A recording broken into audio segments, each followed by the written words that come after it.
Murderers, rapists, abductors. What to do with society's most dangerous women?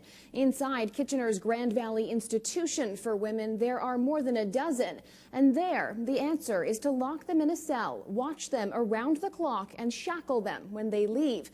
Many say that doesn't help anyone learn from their actions or be rehabilitated for the future. CTV's Abigail Beeman joins us with part 2 of a series on life behind bars at Grand Valley. And Abigail, tonight we are talking about the maximum security unit.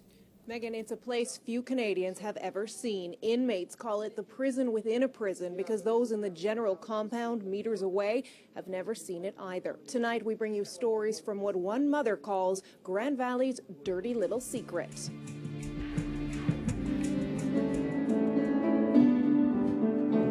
Ann Hansen has seen a lot. It's very difficult to describe the level of tension that goes on in there. 30 years ago, she was one of the Squamish Five, a group responsible for a string of bombings and the only one handed a life sentence.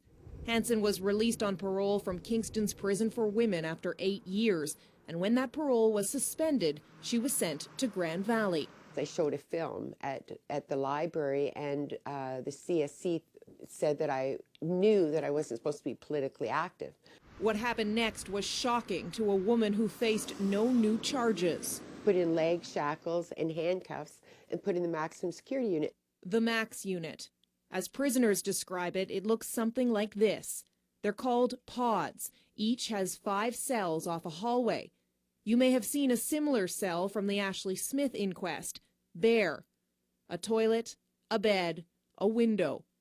But on the Max Unit, the difference is there can be 2 women kept in this small space. You've got all these people compressed into this little place with the guards, you know, watching constantly. The women are there 23 hours a day, an hour in the yard in the evenings, otherwise leaving for medical reasons or to see visitors. Hansen remembers how quickly things can turn serious and dangerous. The guard thought that one of the prisoners had swore at her using the F word. She says the guard charged the inmate. It escalated within an hour to the emergency response team being called in, and I think there could have been many other ways for the situation to de-escalate than having the emergency response team called in and pepper spraying for someone who initially was upset because they disagreed with the charge. CTV News requested to speak with 3 inmates for this series. Prisoners do have the constitutional right to speak to us, but all requests were denied by the Correctional Service of Canada. One of those prisoners was Nicole Kish. She's been speaking out through a blog run by her family. I love you. Sentenced to life in prison for second-degree murder, Nicole Kish arrived at GVI's Max Unit 2 years ago after what was dubbed the Panhandler murder. Kish has maintained her innocence, and her family is in the process of launching an appeal. In the meantime, she's shed some light on the small prison unit about which so many are in the dark, calling it an incubator of human suffering. One positive, Kish is educating herself, but says, "Never does a week go by where I am not made fun of or condescended for attempting to take university-level courses, which I am also neither financially nor structurally supported in doing. And I am what they consider a low-maintenance prisoner. High-needs prisoners hear far worse from staff regularly. I have even heard staff tell women to commit suicide."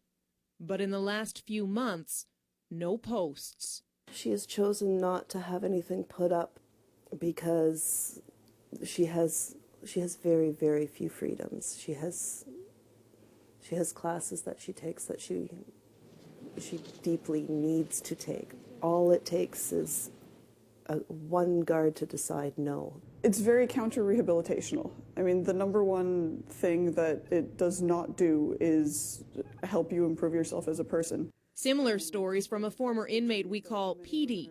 We can't reveal her identity. When she and her sister were charged with murder in the drugging and drowning of their mother 10 years ago, they were teenagers, sentenced under the Youth Criminal Justice Act. I hesitate to complain about food because we're not supposed to have luxuries while in prison.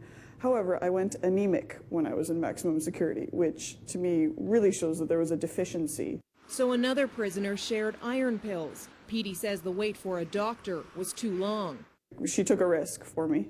Because sharing anything is a chargeable offense in Canadian prisons.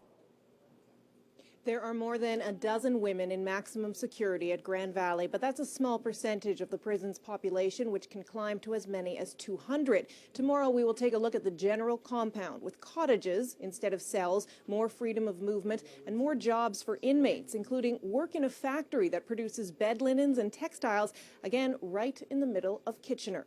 Megan. All right, thanks very much, Abigail.